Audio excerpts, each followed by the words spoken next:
Mendeleev की आवर्त सारणी में, मेंडलीव की आधुनिक आवर्त सारणी में टोटल 118 तत्वों को रखा गया है और 118 तत्वों को जो है उन्होंने SPDF ब्लॉक में डिवाइड किया है। लेकिन उसमें जो धातुएं और अधातुएं हैं उनको पहचाने कैसे, कैसे उनको जानेंगे कौन सी धातु है, कौन सी अधातु है, कौन सी उपधातु है।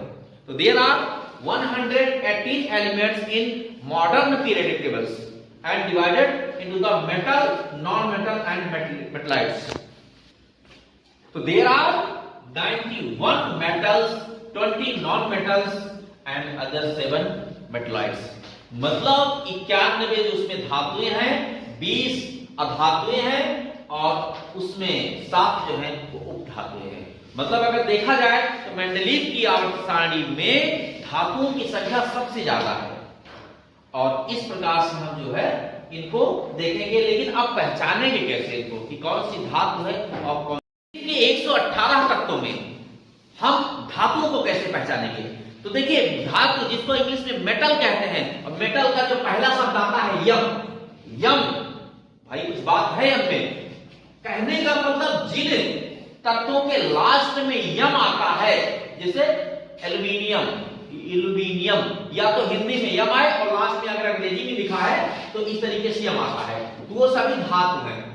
जैसे आपका टाइटेनियम है, स्टैंडियम है, रुबिडियम है, सीजियम है, फ्रांसियम है, सोडियम है, तो इस तरीके से जो है आपके ये सभी धातु होंगे।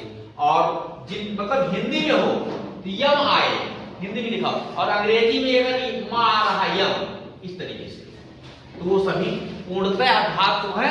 91 धातुएं हैं, 118 नॉन मेटल, नॉन मेटल मतलब यन आ रहा लास्ट में, मतलब जिसके लास्ट में यन आएगा या यन ई आएगा वो सभी नॉन मेटल्स होते हैं, मतलब अधातु होते हैं। हम कह सकते हैं कि और एक चीज और जान लीजिए कि जो गैसीय फॉर्म में होते हैं जैसे हीलियम है, नियान है, आर्गन है, क्रिप्टॉन है, जीनान, ऑक्सीजन, ये सब के सब जो होते हैं आपके अधातुओं में आते हैं। 20 अधातु हैं, 118 तत्वों में 20 जो है वो अधातु हैं। इनको पहचाने बिल्कुल एकदम चुटकी पैसे ले लीजिए। गैसीय फॉर्म में है बिल्कुल, ऑक्सीजन दिमाग में सोचने नहीं है, ऑक्सीजन गैस होती है, अधातु है। तो इस प्रकार से 91 हमारे धातु हो गए, 20 जो है वो आपके अधातु हो गए, मतलब जिसके लास्ट में यम आ रहा है वो धातुएं सारी हो गई, जिसके लास्ट में यन आ रहा है वो सारी अधातुएं हो गई, या जो गैसीय फॉर्म में है वो सारी अधातुएं होगी, जो बचे कुचे हैं 7 वही आपके हो गए उपधातु। तो इस प्रकार से धातु, अधातु और उपधातु को बिल्कुल एकदम संतोष पागल वाले स्टाइल में हम लोग ऐसे चुटकी पे याद कर लेंगे। अच्छा लगा तो कमेंट में